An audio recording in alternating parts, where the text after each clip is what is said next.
July 6, 1988. 167 men went to work on an oil platform in the North Sea.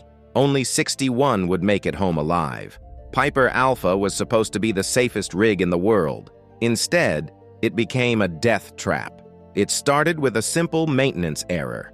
A safety valve was removed but never properly sealed. When the evening shift tried to start the pump, gas began leaking. At 10 p.m., the platform exploded. Workers faced an impossible choice: stay and burn alive or jump 100 feet into freezing water covered in burning oil. Some chose the flames. Others jumped to their deaths. The platform became a towering inferno. Rescue helicopters couldn't get close. One crashed, trying to save the men trapped inside. For 20 minutes, survivors watched their friends die as the rig melted around them. The company knew about the safety problems. They chose profit over human life.